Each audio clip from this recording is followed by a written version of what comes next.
हाँ जी। तो एमवी दे रखा है आपको, एमवी दे रखा है आपको सर कितने का, एंड आपको क्या दे रखा है यहाँ पे, फेयर रेंट, फेयर रेंट कितने का आपको, during the previous year house was vacant 1/4, यानी 1/4/2020 से 30/6/2020 तक खाली रहा सर, यहां से यहां तक खाली था 3 महीने के लिए, और was let out residential purpose, एक साथ से इसने 7500 रुपए का दे दिया। तो सर स्टैंडर्ड रेंट अभी बताया नहीं है तो डैश डाल दिया। तो इसमें से आ जाएगा हमारा एक्सपेक्टेड रेंट, आपको पता है 72। अब ARRR जो आएगा वो आएगा सर 7500 × 9, कितने आ गए 67,500। अब चेक कर लेते हैं, दोनों में कंपेयर तो किया जाएगा ना।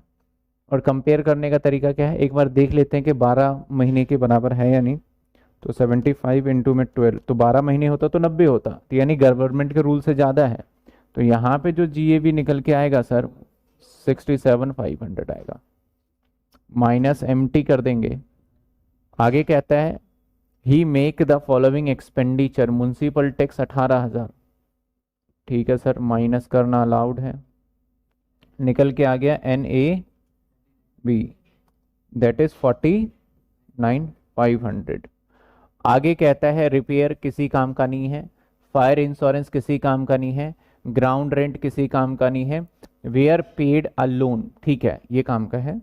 कहता है where paid, sorry were paid during the year, ठीक है।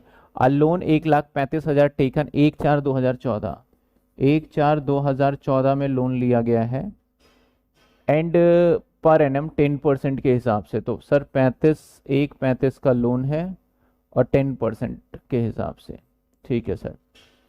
For the construction of the house completed 19 में हो गया।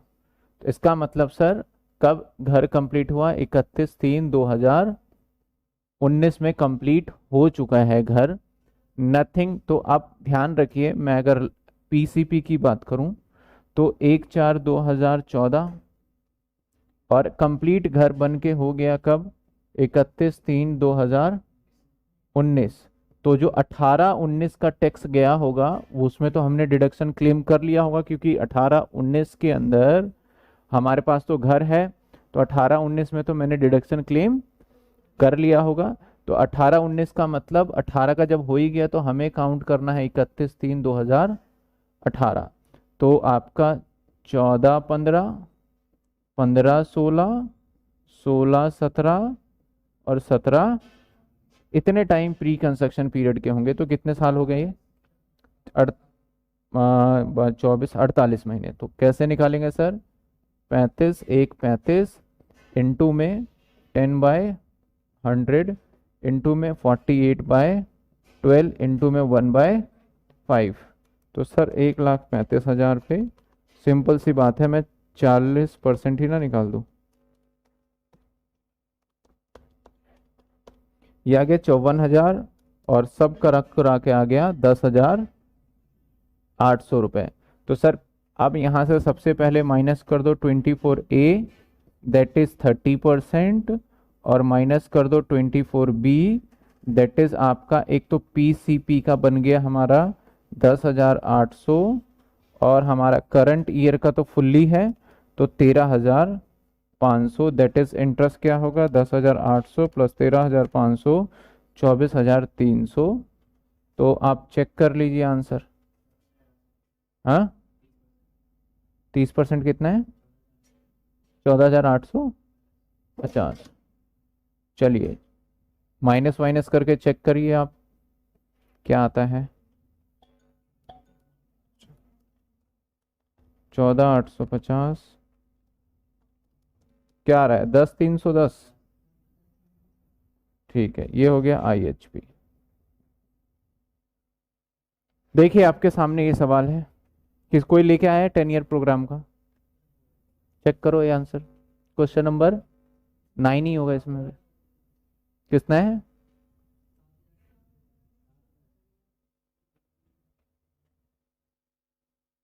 पीसीपी 5 साल है, बच्चे कह रहे हैं 5 साल, आपने 4 करवा दिया। 2 3 4।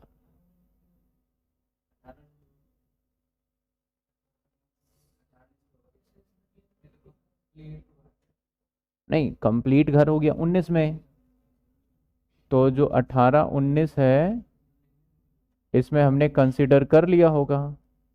तो अब हमारा बचता है 14। दोबारा देख लेते हैं, या तो 10 ईयर में एरर हो सकता है।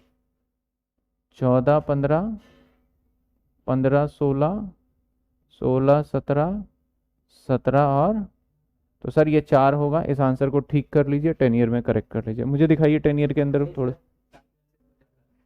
क्या इंटरेस्ट।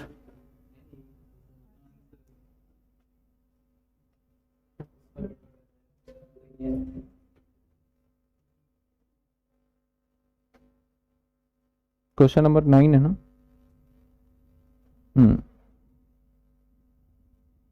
नहीं, इसने पीसीपी 5 साल का निकाल लिया है, यहाँ एरर हो गया ना। 5 साल का 13,500 लेके फिर रिड्यूस तो हो ही जाएगा, करेक्ट कर लीजिएगा। चलिए, मैं अगली बार मैं भी ध्यान दूंगा इस क्वेश्चन को। एक मुझे पेज चाहिए जहां मैं सब कुछ लिख पाऊँ इनके। हम्म नहीं, डेट देखो होता क्या है जनरली, जब हम डेट चेंज करते हैं ना सारा पेपर के हिसाब से, तो एक आध डेट ना रह जाता है आगे बढ़ना, तो वही रहा होगा। इसके अंदर डेट मैंने या तो नई वाले में बढ़ा दिया होगा, और क्या डेट है चेक कर लेते हैं डेट।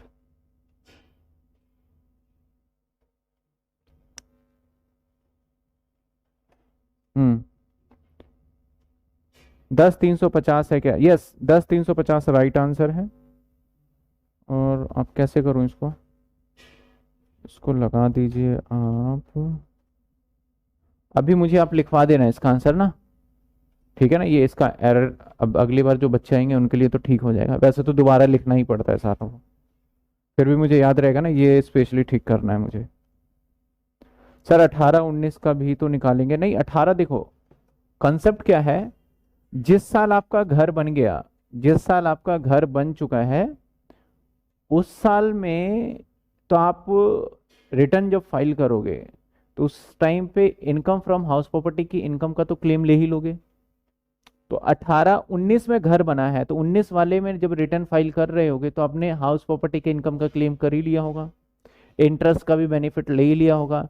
तो गवर्नमेंट कहता है जिसका बेनिफिट आप नहीं ले पाए हो उसी को ही प्री कंस्ट्रक्शन पीरियड बोलेंगे। तो 18 19 का तो आप बेनिफिट ले चुके होगे, तो आपने कम नहीं लिया होगा 17 18, तो इन ईयर का नहीं लिया होगा, तो इसलिए ये पीसीपी का पार्ट माना जाएगा। समझ में आया नंदनी आपको? क्लियर? नेक्स्ट सवाल पे चलें।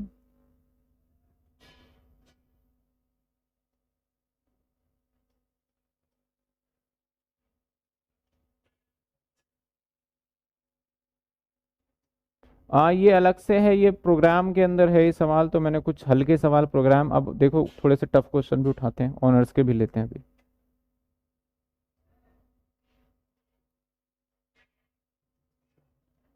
तो सारा कॉन्सेप्ट तो खत्म हो चुका है ऑलमोस्ट, अब हम प्रैक्टिकल क्वेश्चन की बात करते हैं। प्रैक्टिकल क्वेश्चन को पहले तो हम अकाउंट ड्रॉ कर लेते हैं भैया।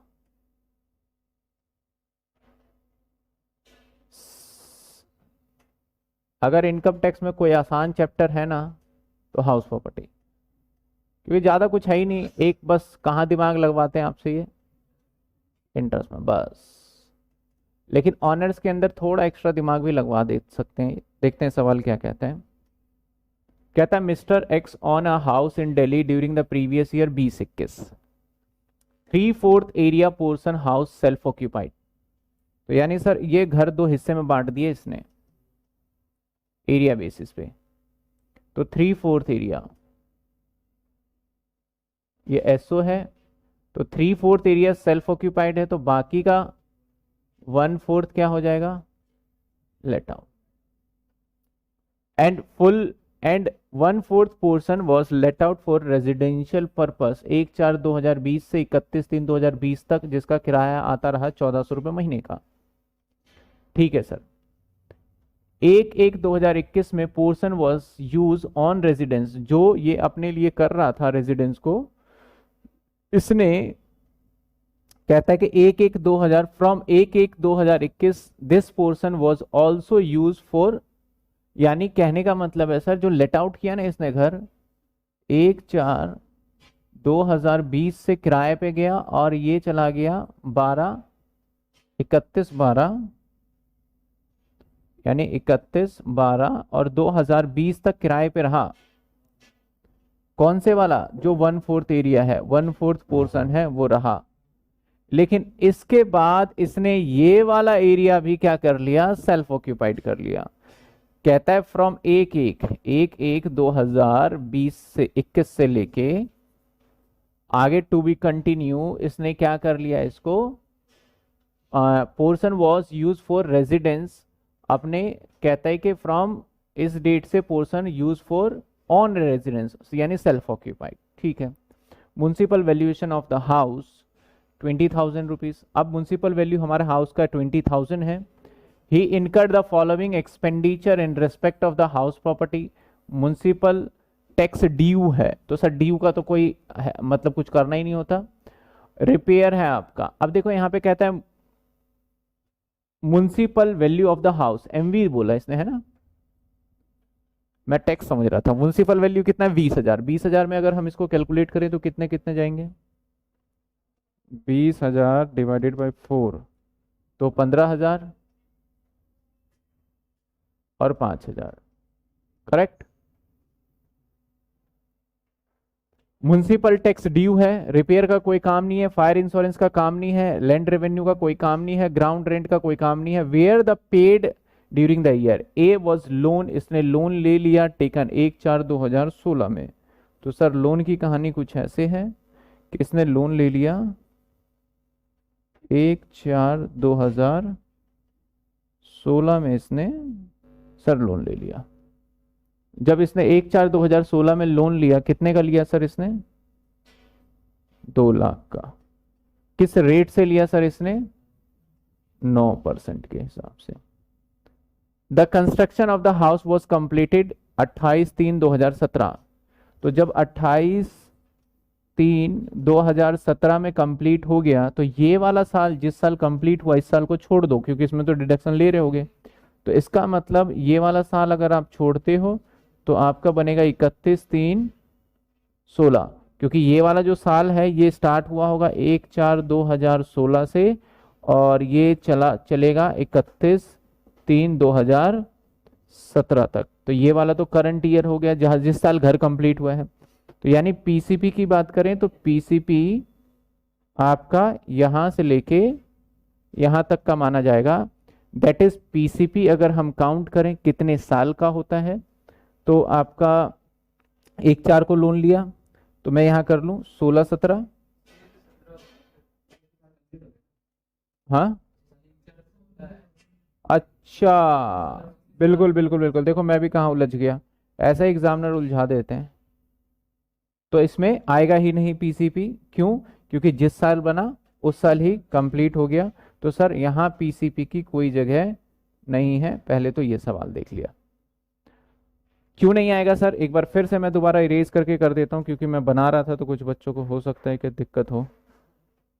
मैं इसको, सवाल में कहता है सर घर कंप्लीट हुआ है, वो हो गया हमारा किस तारीख पे? 28/3/2017 में घर कंप्लीट हो चुका है। सर 28/3/2017 में जब घर कंप्लीट हो चुका है तो इसका मतलब साल तो यही है। 16 में लोन लिया, 17 में खत्म हो गया, तो पीसीपी का सवाल नहीं है। इस साल मैंने पूरा घर स्टार्ट किया और इसी साल बना लिया, तो इस साल मैंने इंटरेस्ट का क्लेम ले लिया, तो कोई पीसीपी है ही नहीं। आगे कहता है nothing has been paid loan, और अभी तक इसने लोन का पेमेंट नहीं किया। Find out the house property income 21/22 के लिए। तो सर यहाँ पे बस ये दे रखा था, एफआर दे रखा है क्या? नहीं दे रखा। एसआर दे रखा है क्या? नहीं दे रखा। तो आपका एक्सपेक्टेड रेंट की अगर मैं बात करूं तो ये तो वैसे ज़ीरो ही आना है सेल्फ ऑक्यूपाइड। लेट आउट वाले का क्या आ जाएगा, 5,000 रुपये। और इसने कितने रुपए महीने के किराए पे दे रखा है, 1,400 रुपये महीने पे किराए पे दे रखा है। तो ARRR निकाल लें, ARRR निकाल लें तो कितने महीने तक रहा था सर ये पूरे यहाँ से यहाँ काउंट करोगे तो कितने महीने होते हैं, 9 मंथ। तो 9 मंथ का कितने हो जाएंगे सर, 1,400 इंटू में 9, कितने हो गए, इंटू 9, 12,600। सर GAV की बात कर लेते हैं, तो GAV जो निकल के आएगा ये 0, ये 12,600 माइनस में MT की बात कर लें। क्या म्युनिसिपल टैक्स माइनस होगा, नहीं होगा। क्यों नहीं होगा म्युनिसिपल टैक्स, क्योंकि पेमेंट नहीं किया म्युनिसिपल टैक्स। कुछ बच्चों का सवाल हो सकता है सर म्युनिसिपल टैक्स तो है लेकिन यहाँ देखिए वर्ड क्या है, ड्यू। ड्यू का मतलब पेमेंट नहीं हुआ, ये आ गया सर NAV। अब माइनस करेंगे हम इसमें से 24A और फिर माइनस करेंगे इसमें से 24B। अब यहाँ पे माइनस करेंगे 24A 0 और ये तो 24B। अब B का इंटरेस्ट जो है ना वो एंटायर हाउस का है, ये ध्यान रखना है। अब इसने बोला नहीं कि घर का कौन सा एरिया, तो एंटायर हाउस का है। तो इंटरेस्ट अगर हम करंट ईयर का निकाले ना जो कि पेमेंट नहीं हुआ है, तो सर लोन जो था हमारा वो 2 लाख का, और 2 लाख का 9% आ जाएगा, दैट इज 18,000। तो 18,000 को हम बांट देंगे डिवाइडेड बाय 4 इंटू में 3, इसका आ जाएगा 13,500 और इस साइड दूसरी साइड आ जाएगा 4,500। तो ये आपको ऐसे ही करके दिखाना है, ऐसा नहीं कि एक जगह माइनस कर दीजिए आप। तो इसके बाद आ जाएगा हमारा 13,500 नेगेटिव, और ये आ गया, हाँ इसका 30% तो लिया ही नहीं, 12,600 30%, 3,780।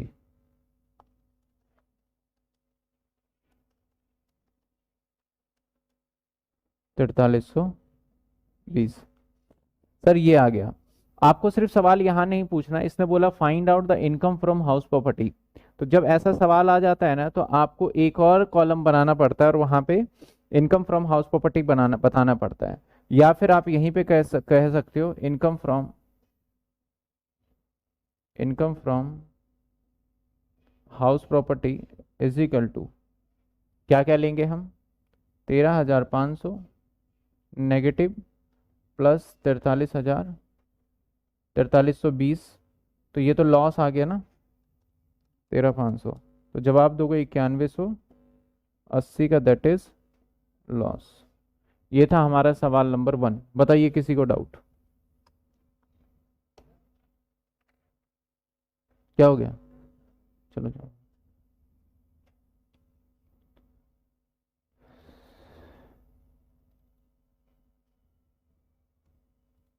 डाउट है तो बताइए इसमें।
बारह छः को 30% कितना होता है,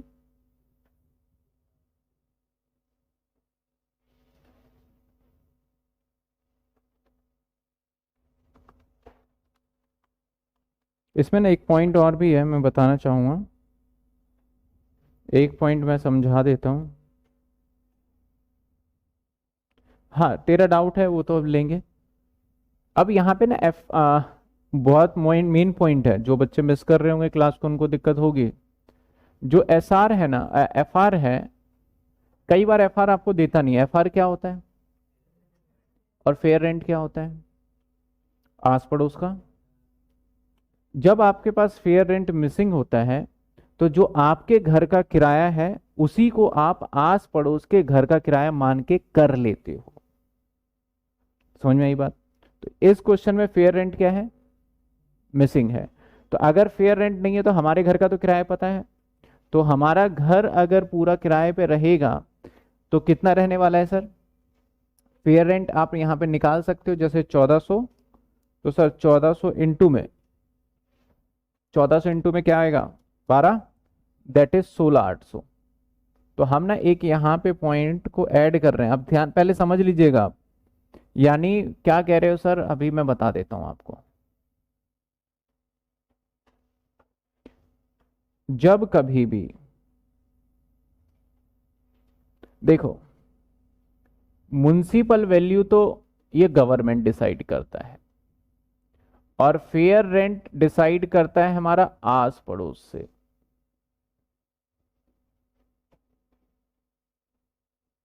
लेकिन सम टाइम फेयर रेंट जब मिसिंग होता है तो हमारे पास राइट होता है कि हम कर लें अज्यूम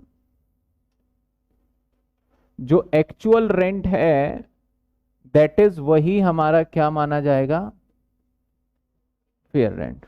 ये तभी अजम्पशन लेना है आपने जब आपका वेकेंसी का केस हो, अदरवाइज नो नीड। क्योंकि दिक्कत आता है वेकेंसी वाले में, और वेकेंसी हो, सॉरी मैंने वेकेंसी वर्ड इस्तेमाल कर लिया, जब हो आपका सेल्फ ऑक्यूपाइड। जब क्या हो यहां पे? Self occupied, partly and partly let out on the basis of time. तो आप ध्यान से देखिए मेरे इस सवाल के अंदर, जो ये वाला एरिया है ना, ये वाला partly self occupied partly let out on the basis of time में आ गया ये, क्योंकि इतने टाइम तक लेट आउट है और इसके बाद सारा क्या है। तो ऐसे सिचुएशन में आपने यहां पे लेना है 16,800 और थोड़ा सा चेंजेस करेंगे इसको, और ये भी आ जाएगा हमारा 16,800 और ये निकल जाएगा सर 16,800 और ये भी निकल के आएगा 16,000। इस बात को ध्यान रखना, इंपॉर्टेंट पॉइंट है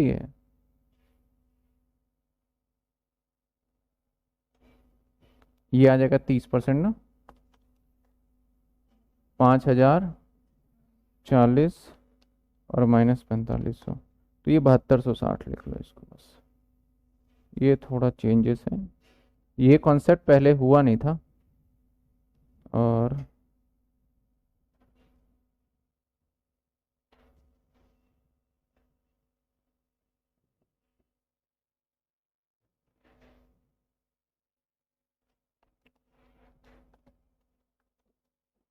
बासठ,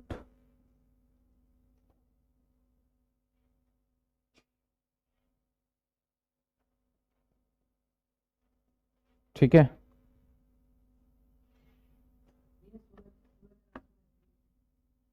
हाँ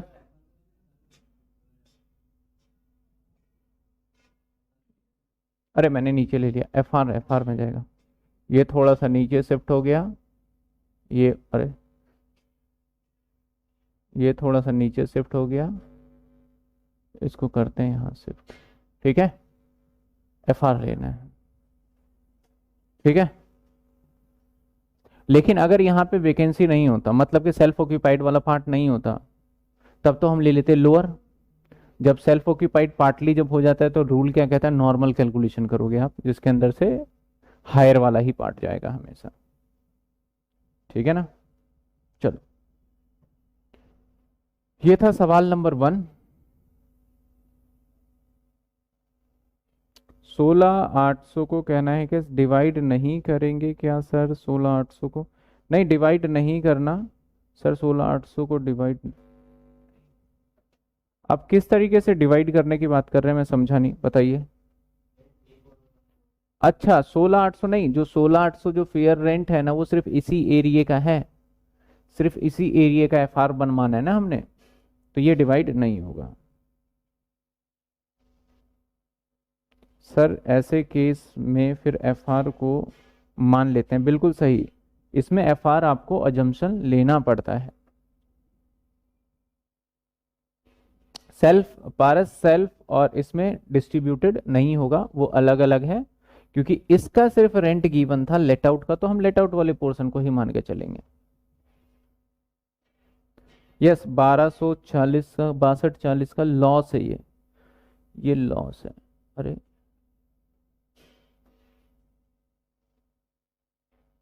लॉस है ये, चलिए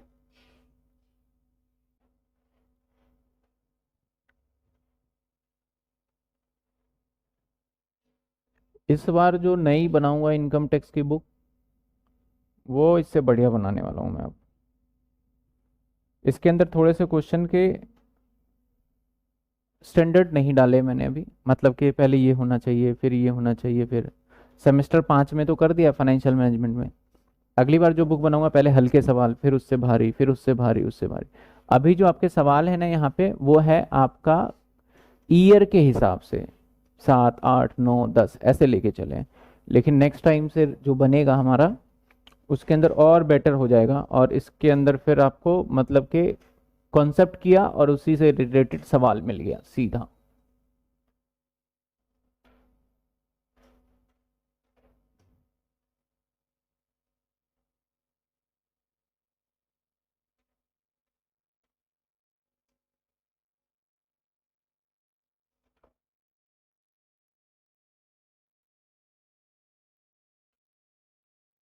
चलिए सवाल पढ़ते हैं। सेकंड सवाल है आपके किताब का ही है ये भी, 10 ईयर का, ये ऑनर्स के अंदर सवाल है। XYZ 3 friends on equal house property. एक बच्चे ने पूछा भी था कि सर को ऑनर होगा तो क्या होगा, सब कुछ डिवाइड हो जाएगा।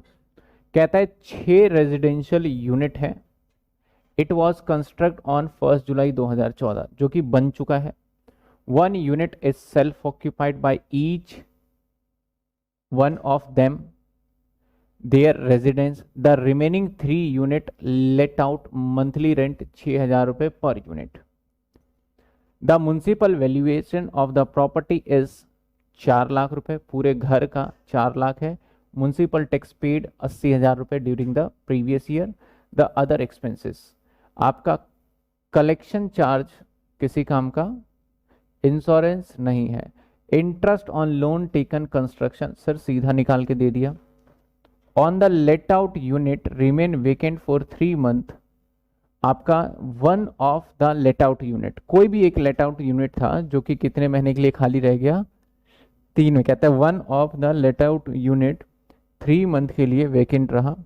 Mister Y could not occupy, mister Y ने ऑक्यूपाई नहीं किया हिज यूनिट 8, और मिस्टर वाई जो था could not occupy his unit 8 month and he transfer to the some other city, क्योंकि उसे कहीं और भेज दिया गया तो वो रह नहीं पाया उसमें। He does not on any other house property, इसके पास था नहीं। द अदर टैक्सेबल इनकम, दूसरी इनकम जो इसकी है वो अलग अलग दी हुई है। सवाल में हमें क्या निकालना है, सवाल में निकालना है हमें इनकी टोटल इनकम कंप्यूटेशन करके कि इनकी टोटल इनकम क्या बनेगी। तो सर एक बार समझिए, पहले एक थोड़ा सा डायग्राम से समझाना चाहूँगा। ये मेरा एक पूरा घर है, और इस घर को इन्होंने क्या करा है, कितने यूनिट में तोड़ दिया है, 6 यूनिट में तोड़ दिया है इन्होंने। ये इसके हो गए 6 यूनिट, ठीक है। और 3 पार्टनर है तो एक एक तो ये खुद ही रह लेते हैं, यानी मान लेते हैं एक है X, एक है Y और एक है Z। तो एक एक तो सेल्फ ऑक्यूपाइड हो गया इनका, और एक एक क्या हो गया, लेट आउट हो गया। सवाल में कहता है कि जो लेट आउट वाला भी पोर्शन है ना, द म्युनिसिपल वैल्यू के बाद आगे कहता है सवाल में कि one of the let out unit, मतलब अभी बताया नहीं, बोला इसमें से कोई एक भी लेट आउट यूनिट जो रहा है ना, वो क्या रहा, one of the let out unit remain vacant for 3 महीने, 3 महीने के लिए ये रहा खाली पे, यानी इसका हमारा ARRR जब निकालेंगे तो 3 महीने का खाली आ जाएगा। Y could not occupy unit, ठीक है सर, वाई ने अपना घर नहीं लिया तो कोई बात नहीं, फिर भी तो NAV इसका 0 ही आना है। और इस तरीके से ये पूरा क्वेश्चन है।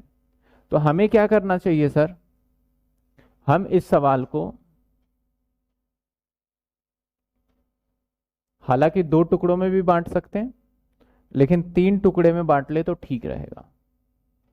और इसमें तीनों की इनकम बतानी है हमें, इसे बोलते हैं हम को ऑनर, मतलब एक मकान के ही क्या है 3 ऑनर है, तो उसके हिसाब से आपको बताना पड़ेगा। 3 घर को मैं मान लेता हूं SO इकट्ठा, जब लास्ट में इनकम आएगी ना तो इन तीनों में हम बराबर बराबर बांट देंगे, तीनों में बराबर बराबर बांट देंगे टोटल इनकम। तो 3 घर SO हो गया, एक लेट आउट हो गया, और यहाँ पे लेट आउट के 2 घर और ले लेते हैं। सर लेट आउट भी एक ही कॉलम में हो सकता था, लेकिन फिर वहां पे आपको एक घर जो 3 महीने के लिए वेकेंट रहा वहां पे दिक्कत नहीं आएगी। तो ये वाला घर मैं मान लेता हूँ वैकेंसी पे रहा होगा और ये नहीं रहा होगा। सवाल में देता है म्युनिसिपल वैल्यू ऑफ प्रॉपर्टी कितने हैं हमारे, सर 4 लाख। तो 4 लाख रुपए जो म्युनिसिपल वैल्यू दे रखा है ना, इस पूरे का है। तो आप मुझे बताइए अगर पूरे का 4 लाख है तो एक यूनिट का कितना होगा। तो सर 4 लाख अगर पूरे का है तो डिवाइडेड बाय 6, और अगर बात करें तो ये 3 यूनिट है, तो इसका बनेगा हमारा 2 लाख, ठीक है ना। और इसका बनेगा हमारा 66,666, और इसका बनेगा 1,33,333 MB। अब अगेन यहाँ पे क्या FR है, क्या यहाँ FR है, सर नहीं है, लेकिन लेट आउट वाले पोर्शन का हम FR मान सकते हैं जो एक्चुअल रेंट रहा होगा। और एक्चुअल रेंट क्या है सर, एक्चुअल रेंट है हमारा 6,000। तो अगर मेरे से FR पूछते हो तो सर इसका FR आ जाएगा 6,000 इंटू में 12, 72,000। और दूसरे का क्या आएगा, ये 2 घर का है तो डबल हो जाएगा, है ना। 6,000 किराया दे रखा था, उसी को किराए को मान लेते हैं हम, इंटू में 12 इंटू में 2, 1,44। पहले आप देखिए यहां तक समझ में आया आपको, यहां तक समझ में आया आपको। इसमें हर बार 2 से मल्टीप्लाई कर रहा हूं, हालांकि मैं एक कॉलम में कर सकता था, लेकिन आपको पहले समझ में आना चाहिए, आप एक कॉलम में करना हो तो एक कॉलम में कर लीजिएगा। सर इसके बाद स्टैंडर्ड रेंट मैं लिख देता हूं हालांकि, लेकिन आपको लिखने की आवश्यकता नहीं है एग्जाम में। फिर expected rent, sir expected rent इसका तो क्या होगा, कुछ नहीं होगा, इसका क्या होगा sir, whichever is higher हो जाएगा ना इसका, तो 72,000, और इसका आ जाएगा 1,44, ठीक है। और ARRR की हम बात करें जब, तो एंड ऑफ द क्या होगा सर, ARRR इसका जो होगा कितने महीने के लिए वैकेंसी था ये वाला घर, 3 महीने, तो इसका आएगा हमारा 5,000 नहीं 6,000, एक का तो आ जाएगा 6,000 इंटू में 9, 54,000, और एक का आ जाएगा 6,000 इंटू में 12 इंटू में 2, दैट इज आ जाएगा अगेन 1,44,000। अगर हम GAV के बात करें, सर मुझे किसका डाउट है ये,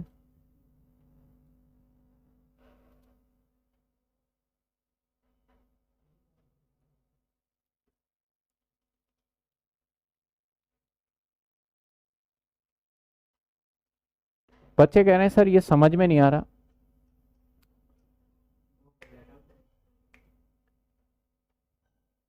अभी पूरा करने दो, समझा देंगे अभी, ठीक है ना। तो GAV इसका 0 आ गया, इसका GAV क्या आएगा, लोअर लेंगे यहाँ पे, क्यों, क्योंकि सर ये वैकेंसी का केस है और रूल नंबर 4 कंप्लीट किया है, और ये 1,44 आएगा, माइनस म्युनिसिपल टैक्स 80,000 जो इसने पेमेंट किया है, वो कब का किसका पेमेंट किया है, पूरे घर का, तो इसके भी 6 यूनिट कर दीजिए। 80,000 इंटू डिवाइडेड बाय 6 और इंटू 3, यहाँ तो आ जाएगा 20,000 और 80,000 डिवाइडेड बाय 6, ये आ जाएगा 13,333 और ये 26,667। क्या 40 तो टोटल 80, अच्छा हाँ इसका 40 होगा, इसमें तो होगा ही नहीं। हाँ ठीक है ना।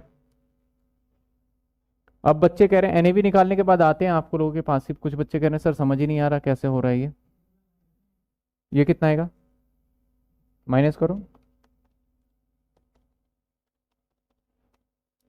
ये आ जाएगा 40,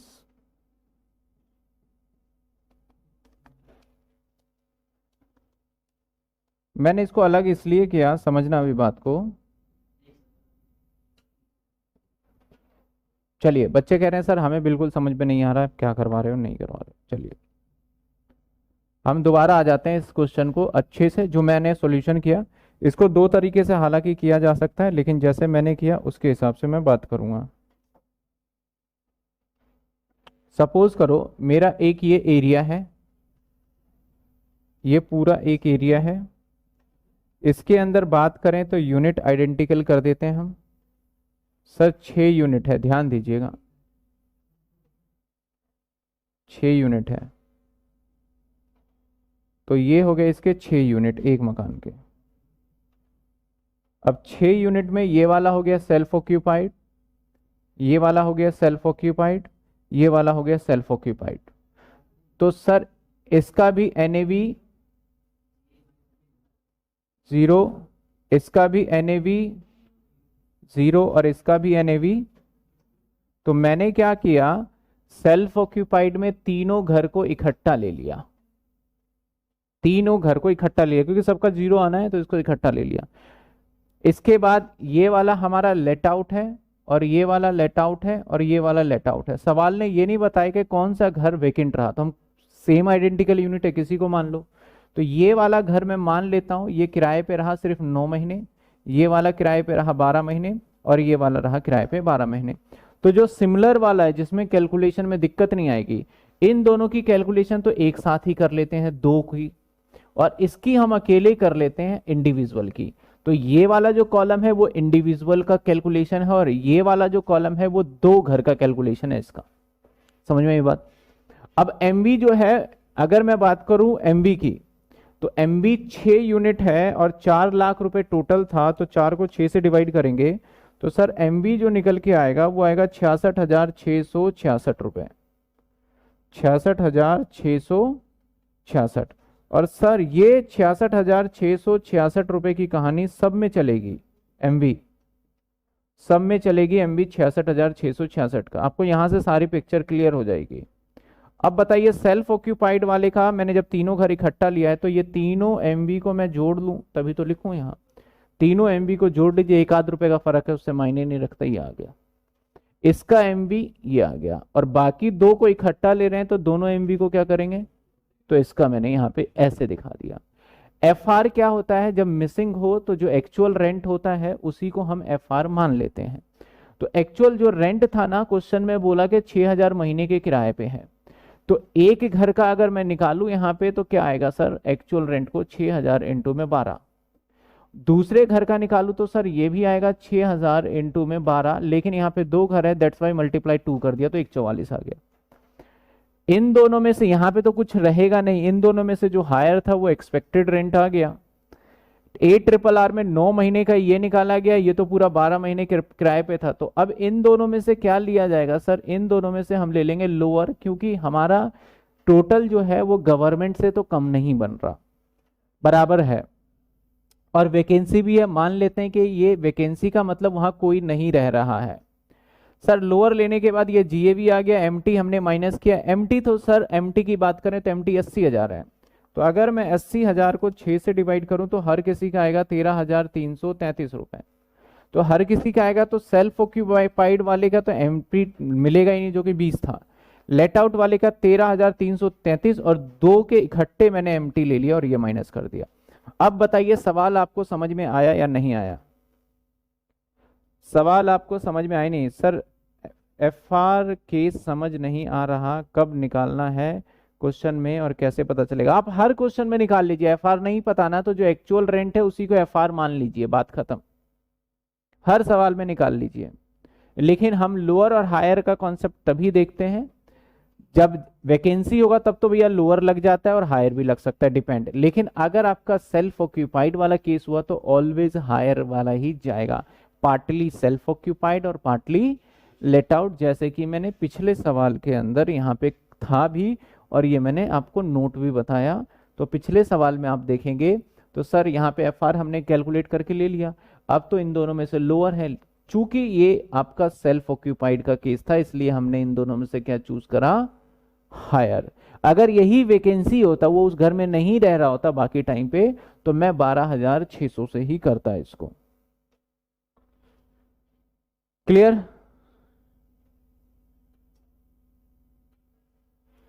कहना है कि सर ईआर में लोअर क्यों लिया? क्योंकि आपका ईआर क्या होता है, एक्सपेक्टेड रेंट में लोअर क्यों लिया? क्योंकि आप सबसे पहले 12 महीने का कैलकुलेट नहीं करोगे क्या? 12 महीने का कैलकुलेट करोगे तो आपके हिसाब से बन रहा है 72, गवर्नमेंट के हिसाब से भी 72। आप झूठ तो नहीं बोल रहे गवर्नमेंट से, तो क्या करते हैं हम लोअर लेके कंप्लीट करते हैं इसको।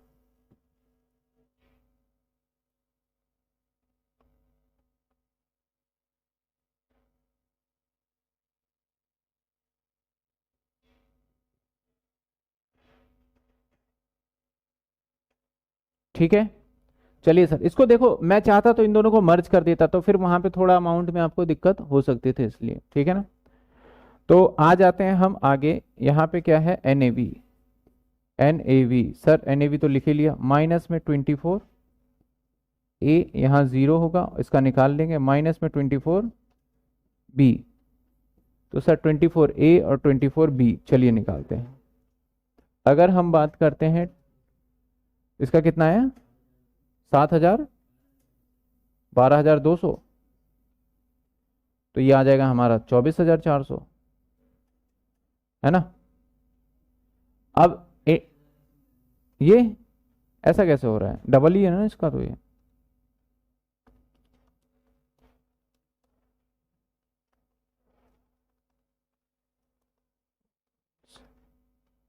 अच्छा यहाँ पे लोअर लिया हुआ है हमने ना, ठीक है। कितना आ रहा है ये?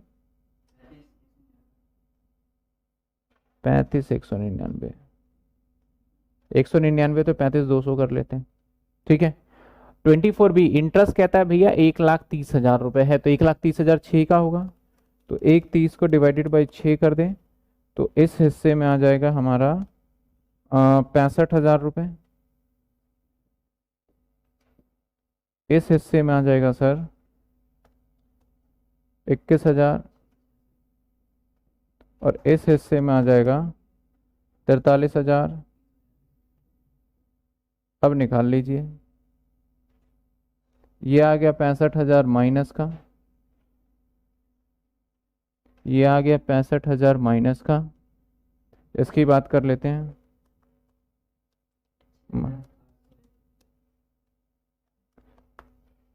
कितना आ गया, 6,000 माइनस का प्लस का, प्लस का, और ये आ जाएगा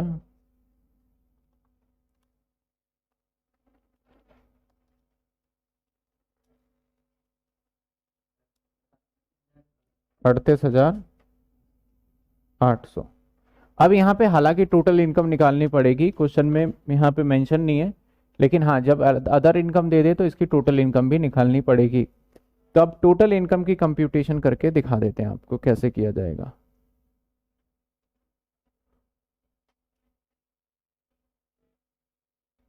सर टोटल इनकम की कंप्यूटेशन इधर,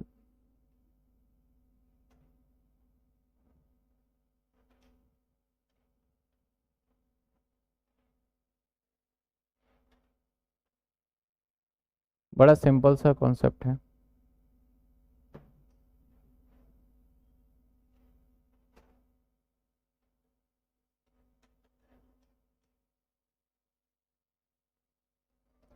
आप 3 पार्ट में बांट दोगे इसको? सर 3 पार्ट में क्यों बांट दोगे?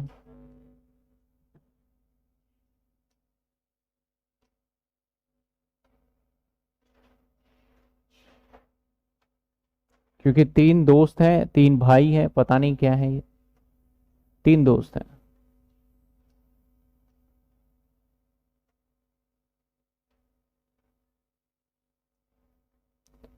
सबसे पहले तो हाउस प्रॉपर्टी की इनकम बांटते हैं इसमें। हाउस प्रॉपर्टी की इनकम XYZ। तो सर हाउस प्रॉपर्टी की इनकम अगर मैं निकालूं IHP, तो सर -65,000 और प्लस का 6801, यानी 6800 ही मान लो, और प्लस 38,800, तो कितना आता है निकल के ये?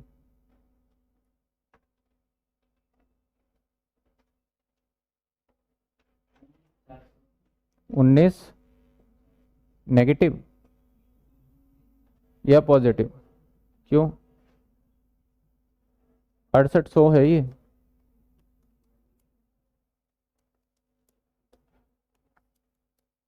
-19,400 नेगेटिव, 19,400 नेगेटिव आ गया, तीनों में बांट दो तो ये आ जाएगा 6466।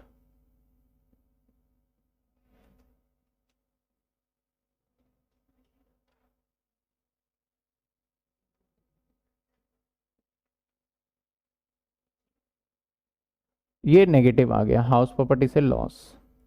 अब सर इसकी इनकम कहता है अदर टैक्सेबल इनकम, तो अदर इनकम, अब ये किस हेड से है बताया नहीं, तो 90, 1,00,000, 1.2 लाख, बस इसको जोड़ दीजिए, ये आ गया टोटल इनकम।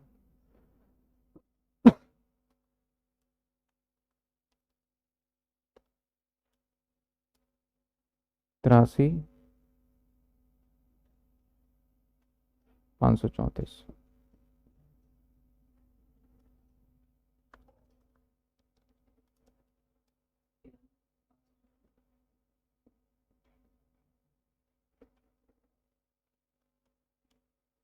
तिहत्तर, नहीं 93 तो हो गया, 1,13, ये इसकी इनकम आ गई। यहां तक करके दिखाना है आपको इस सवाल। हाँ वो 2 रुपये राउंड फिगर कर दिया, 1 आध रुपए का फर्क हो सकता है, वो मायने नहीं रखता आपका, वो राउंड फिगर में ऊपर नीचे हो जाता है, ठीक है ना? क्लियर है ये सवाल आपको?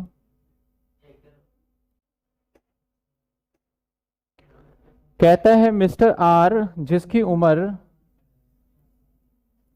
कहता है मिस्टर आर जिसकी उम्र 50 साल है, ऑन अ 2 हाउस, 2 घर है, the detail of 2 houses as follow, municipal value, fair rent, standard rent, actual rent. ये सेल्फ ऑक्यूपाइड है तो इसका टेंशन खत्म, ये किराए पे है। वैकेंसी ये 2 महीने तक खाली रहा भैया। म्युनिसिपल टैक्स पेड किया है, ठीक है। कहता है सी रेज अ लोन 15 लाख रुपए का from state bank of India at 15%, और 1 जून 2016 को लिया गया for construction of house number 1। इसके लिए लोन लिया गया। कंस्ट्रक्शन ऑफ हाउस कंप्लीटेड 20 में कंप्लीटेड हो गया। Date of repayment of loan, अक्टूबर महीने में हमने रीपेमेंट भी कर दिया loan. Half of the municipal tax in respect of let out, और जो म्युनिसिपल टैक्स है आधा इसके लिए है, लेट आउट के लिए, तो आधा इसके लिए होगा। Second, have a paid by the tenant, कहता है half of municipal tax in respect of let out house, और सेकेंड पॉइंट कहता है इसके अंदर have been paid by the tenant, और उस भी म्युनिसिपल टैक्स को किसने पेड किया है? तो म्युनिसिपल टैक्स तो टेनेंट जब कभी भी पेड करता है तो क्या उसको माइनस करते हैं हम? नहीं, अलाउड ही नहीं होता वो। During the previous year Mrs R, अच्छा आर है ये, मिसेस आर का एम्प्लॉय एक्स लिमिटेड में काम करती है, जहां पे उसकी मंथली सैलरी है कितनी? 45,000 रुपये, और कंपनी बी 2,000 रुपये प्रोफेशनल टैक्स हर बिहाफ पे। तो यहाँ पे सैलरी का पोर्शन आ गया, तो यहाँ पे स्टैंडर्ड डिडक्शन देके फिर बाकी हम काम कर देंगे यहाँ पे, क्योंकि बाकी डिटेल है नहीं। कंप्यूट द, ध्यान दीजिए, टोटल इनकम, क्या पूछा गया? Total income and tax liability Mrs R का for the assessment year 2022, assume she does not have any other income. मान लीजिए कोई अदर इनकम नहीं है। तो चलिए सर सवाल को कर लेते हैं।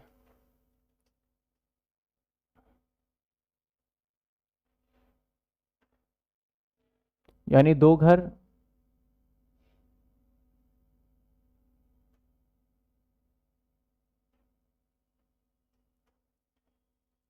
तो 2 कॉलम खींच लेंगे हम, 1 2। पहले घर को हम क्या मान ले सर, इसको सेल्फ ऑक्यूपाइड, इसको लेट आउट। म्युनिसिपल वैल्यू दे रखा है आपको 3 लाख और 2 lakh, and fair rent is 3.2 lakh और 2.2 lakh. Sir standard rent is 2 point और 2.3 लाख। स्टैंडर्ड रेंट के बाद वैकेंसी तो बाद में देखेंगे, हम पहले निकाल लें ईआर। सर ईआर की बात करें तो हायर लोअर 2.8। सर नहीं, यहाँ पे ईआर चलो निकाल दिया, वैसे वैसे होगा नहीं कुछ भी, एक्सपेक्टेड रेंट सेल्फ ऑक्यूपाइड है, बाकी निकाल दो कोई फर्क नहीं पड़ता। इसमें से क्या आएगा हमारा ARRR। सर ARRR जो आर आएगा यहाँ के लिए तो कुछ नहीं है, 2,07,000 इसने पूरा करके दिखा रखा है। 2 महीने वैकेंसी भी रहा है, टोटल मिला 2,07,000। अब जीएवी निकालने का टाइम आ गया। जीएवी जो होगा इसके लिए तो 0 ही रहेगा। दूसरे वाले का चेक करेंगे कि वैकेंसी के साथ साथ ये हमारे गवर्नमेंट रूल से ज़्यादा है नहीं है, तो आपको 2,76,000 का जो किराया मिला वो मिला होगा पूरे 10 महीने का। इसका मतलब 1 महीने का किराया बनता है 2,76,000, और अगर 12 महीने किराए पर चढ़ाते तो आपका बनता है शायद 2,40,000 से ज़्यादा ही बनता है ना। अगर 12 महीने किराए पे देते तो कितना बनता, 2.5 लाख रुपए, पूरा 2.5 लाख, तो 2,49,120 बनता। गवर्नमेंट के रूल के हिसाब से इसका किराया 2,20 होना चाहिए, तो आप तो सही बोल रहे हो। वैकेंसी का केस है, आपने सारे रूल को फुलफिल किया है, ये हम अजम्पशन लेके चलेंगे। तो यहाँ पे लोअर ले लेंगे, यानी 2,76,000। सर आगे माइनस कर देंगे एमटी। सर एमटी की बात करें तो कहीं से भी माइनस नहीं होगा, क्योंकि किराएदार ने पेड किया हुआ है। यहाँ पे आ जाएगा हमारा एनएवी। सर एनएवी क्या आएगा 0, और यहाँ पे 20,76,000। अब माइनस करेंगे 24A, सर दैट इज आपका 0 आ जाएगा, और माइनस कर देंगे 24B, कितना आएगा 62,280। अब 24B का पीसीपी वगैरह निकाल लेते हैं। ये हमारा लाइन है टोटल। सवाल में कहता है कि इसने एक लोन लिया 15%, और लोन जो लिया 1 जून 2016 में, 1 जून 1/6/2000। सर कितने का लोन लिया इसने, 15 लाख, और कितने परसेंट के हिसाब से लिया, कहता है 15%। अब देख लेते हैं आगे। और जो घर हमारा कंप्लीट हुआ है, कब कंप्लीट हो गया, कहता है the construction house was completed 20 में। कब, 1/1। तो इसका मतलब बड़ी सीधी सी बात है, ये वाला जो साल रहा होगा वो साल होगा 19 और 20, जिसके अंदर हमारा पीसीपी आएगा नहीं। तो पीसीपी कैलकुलेट हमारा होगा कहाँ से कहाँ तक, सर 31/3/19, यानी इस डेट से लेके इस डेट तक। तो हमारा ईयर वाइज ही चल लेते हैं अगर, तो 16 और 17 में कितने महीने बन जाते हैं, 10 महीने। 16 और 17 में पीसीपी निकाल लेते हैं, 16 और 17 में 10 महीने, 17 और 18 में 12 महीने, 18 और 19 जाएगा कितने महीने, तो टोटल मंथ कितने हो जाते हैं? 22, 24 और 10, 34 महीने। तो 34 डिवाइडेड बाई 12 इंटू में 1/5। तो सर पीसीपी का ये इंटरेस्ट निकल के आ जाता है, जो कि बनता है हमारा। सर एम टी गलत कर दिया, एम टी हाफ माइनस होगा। बच्चे कह रहे हैं सर एम टी गलत कर दिया, एम टी हाफ माइनस होगा। कहता है half of municipal tax paid of let out portion, आगे कहता है एग्जाम्पल इस सेकंड है, या फिर कहता है कि have been paid by the tenant. तो देखिए टोटल म्युनिसिपल टैक्स पेड है हमारा। ओके ओके ओके, ठीक है ठीक है ठीक है, थोड़ा सा मिस्टेक हो गया। इन दोनों का अलग अलग दे रखा है ना। तो इसका तो 20,000 आएगा नहीं, इसका भी पेड कितना है म्युनिसिपल टैक्स? 20। तो हाफ टेनेंट ने किया तो हम तो 10 तो माइनस कर ही सकते हैं ना। हाँ मेरे को लगा कि पूरा एक ही दे रखा है 10। सर ये भी हो गया गड़बड़। कितने आ जाएंगे? 190, 7600 कितना हो जाएगा ये?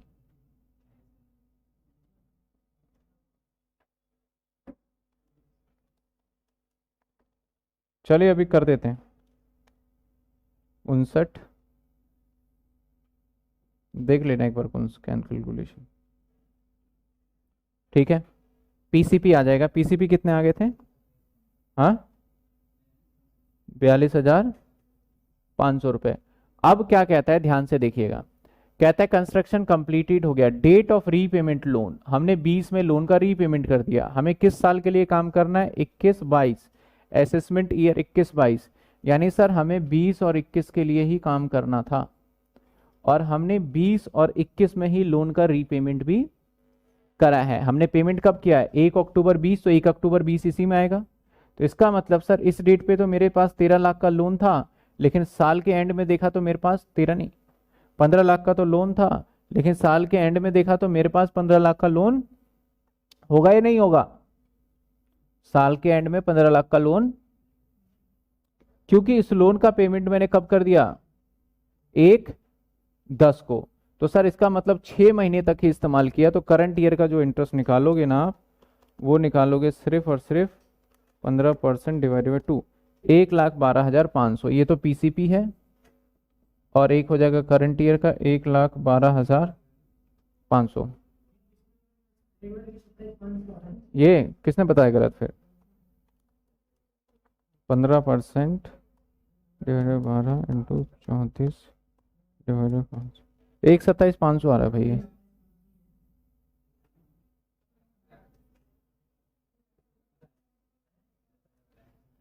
चलिए 24B मैं दोनों को जोड़ के ही ले लेता हूं। सर ये 240, और किसके लिए लिया था इसने घर? पहले के लिए लोन था, दूसरे के लिए था? पहले के लिए था। तो टोटल बन रहा है कितना? 240, लेकिन अलाउड कितना होगा? ये बन रहा है हमारा 240। ये हमारा बन रहा है कितना? 240। तो याद आया रूल, सेल्फ ऑक्यूपाइड के केस में हमारा एक मैक्सिमम लिमिट सेट कर दिया था गवर्नमेंट ने। तो ये 240 बन रहा है, लेकिन हम 240 ले पाएंगे नहीं ले पाएंगे? सिर्फ कितना ले पाएंगे? 2 लाख। तो ये आ गया माइनस का 2 लाख, और ये कितना आ जाता है हमारा? 197,500, सॉरी 197,600 का कितने परसेंट? 30%। और ये आ गया 1,38,320। कहता है कि सर इसका अलग से कोई इनकम और है नहीं, सिर्फ एक सैलरी इनकम है। पहले यहां तक देखिए, कोई दिक्कत? फिर मैं आगे चलूं। यहां तक कोई दिक्कत है? फिर हम इसकी टैक्स लाइबिलिटी भी निकालेंगे इस सवाल में तो।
यहाँ तक कोई दिक्कत है बताइए?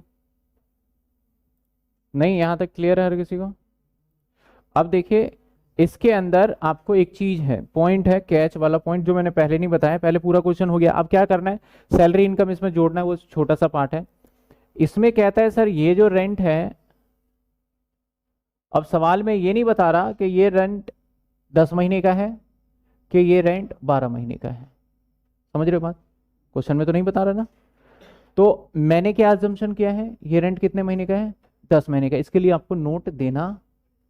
अगर बोलता है एनुअल रेंट, अच्छा अच्छा बोल रखा है ध्यान नहीं दिया, क्या बोला इसने, एनुअल रेंट बोल रखा है सर। तो इसका मतलब यहाँ पे जो 8 आएगा 20,7600, देखिए थोड़ा ध्यान से, वही है ना, तो डिवाइडेड बाय 12 करो, डिवाइड 12 कर देते हैं पहले यहाँ, डिवाइड 12।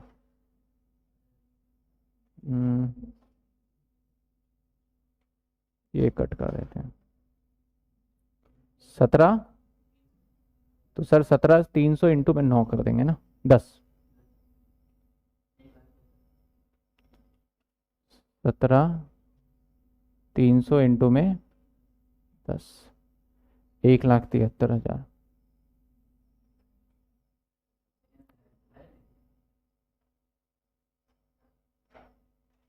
सही से एक बार कर रहे हैं, 17,300 ही आ रहा है ना।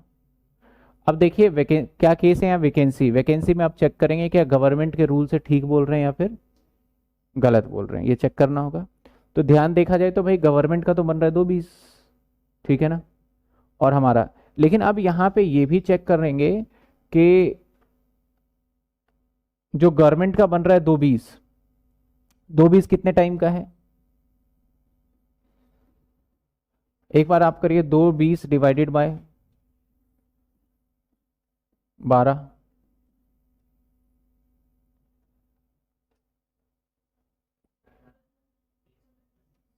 इंटू में 3, 2,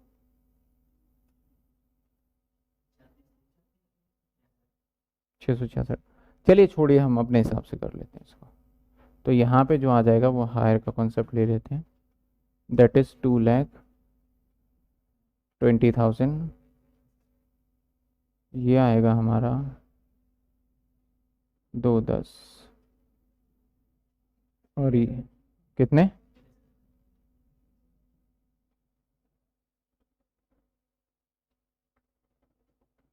ये हम्म, ठीक है सर। चलिए आगे देखते हैं। अब निकालते हैं हम इसका total income. Sir total income निकालते हैं।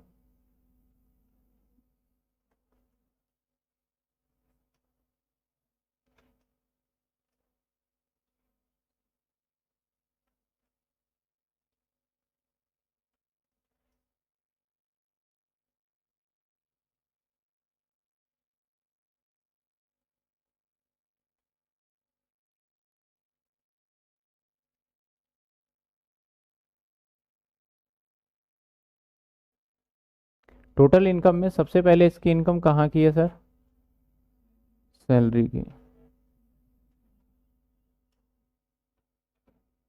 सबसे पहले है सैलरी, और सैलरी की बात करें कितने दे रखे हैं सवाल में, 45,000 रुपये दे रखे हैं आपको। और सर 45,000 में भी हमारा माइनस हो जाएगा, कहाँ है सैलरी, सैलरी सैलरी, ये रहा 45। तो सैलरी 45,000। अब यहाँ पे सर एक नोट देना पड़ेगा, क्या ये नेट सैलरी है या फिर ये ग्रॉस सैलरी है। अगर ये ग्रॉस सैलरी है तो माइनस करेंगे हम स्टैंडर्ड डिडक्शन, और यहाँ पे एम्प्लॉयर ने पेड किया है प्रोफेशनल टैक्स या एम्प्लॉय ने, कंपनी ने पेड किया है हर बिहाफ पे, तो एक बार तो ये जुड़ जाएगा इसका सैलरी में, यही होता है ना। अगर कंपनी पेड करता है तो पहले जोड़ लेते हैं, ऐड प्रोफेशनल टैक्स, कितने, इसका बन गया पूरे। अब ये जीटी हो गया, लेस कर देंगे standard deduction, sir standard deduction कितना है 50 या कम जो भी हो, तो सर सैलरी से इनकम कितनी आ गई 0। अब निकाल लेते हैं हाउस प्रॉपर्टी से इनकम। तो हाउस प्रॉपर्टी से इनकम कैसे आएगा H1 से और प्लस H2 से। सर H1 से इनकम है हमारी माइनस का 2 लाख, -2 लाख, और H1 से इनकम कितनी है प्लस का क्या है 147, ये है 147, कितने हो गए 53, 53 नेगेटिव। कहता है कि आप निकालिए, तो मैं बोलूँगा कि हमारा टैक्सेबल लाइबिलिटी तो नहीं लगेगा, टोटल इनकम आ जाएगा कितने। अब यहाँ पे डिडक्शन भी आ जाता है, एक्टिवेट हो जाता अगर पॉजिटिव इनकम होता जो प्रिंसिपल रीपे कर रहा है, तो वो भी यहाँ एक्टिवेट, लेकिन है ही नहीं तो क्या करें। टैक्स लाइबिलिटी पूछा है तो टैक्स लाइबिलिटी क्या निकलेगा यहाँ पे, टैक्स लाइबिलिटी क्या आएगा, नहीं आएगा क्योंकि लॉस है, इनकम तो है ही नहीं। तो जब टैक्स लाइबिलिटी निकालोगे 0, लेकिन एग्जामिनर को करके दिखाना है कि अप टू 2.5 लाख नील है, इनकम है ही नहीं, इसको 0 करके खत्म करके दिखाना होगा। बच्चे कह रहे हैं सर, दिया कह रही है सर 45,000 इंटू 12 होगा। अब ये मंथली सैलरी था क्या, हाँ मंथली है, तो गड़बड़ करवा दिया ना। हाँ ये 12 से कहाँ हुआ, 12 से बताओ, 12 से इंटू करके कितने 540, अभी आ जाएगा 5 लाख, क्या लिखा 5,42,000। क्यों, अभी तो ऐड कर रहे हैं। अब इसके बाद स्टैंडर्ड डिडक्शन और माइनस कर देंगे प्रोफेशनल टैक्स 2,000, कितने बचे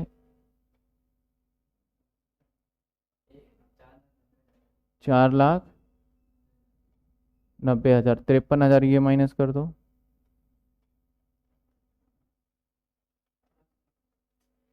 4,37, इसमें से लेस करेंगे डिडक्शन 80 सी। आप देखेंगे तो लोन का पूरा पेमेंट किया है, यानी पूरा प्रिंसिपल दे दिया इसने उसी साल ना, तो कितने का डिडक्शन मिल सकता है मैक्सिमम 80 में 1.5 लाख का। तो बताइए टैक्सेबल इनकम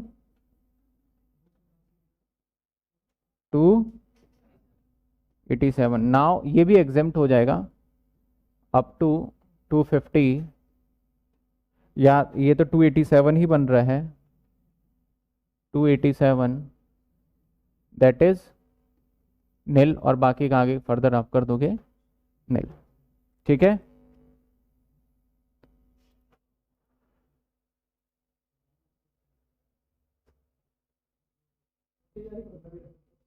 हाँ जी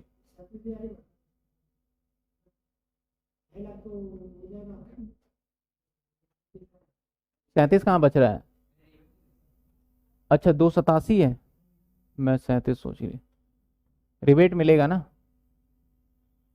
इसका होगा अप टू 250 नील। नेक्स्ट जो नेक्स्ट बचे कितने 37, कितने परसेंट 5% कितना होगा हमारा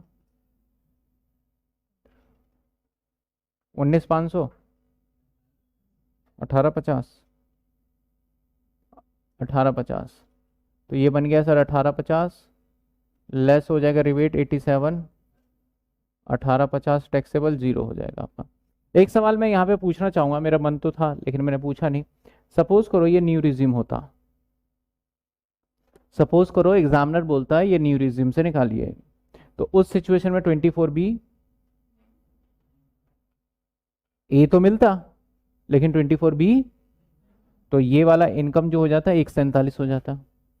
सेम इस साइड पे हम आते तो हमें ये स्टैंडर्ड डिडक्शन ना ही प्रोफेशनल टैक्स, तो ये भी इनकम बढ़ जाता, और हाउस प्रॉपर्टी की भी इनकम बढ़ जाता, और प्लस हमें ये डिडक्शन, यानी इनकम मेरी 5 लाख रुपए से एक्सीड हो जाती, तब हमारा टैक्स लाइबिलिटी बन जाएगा हमारा।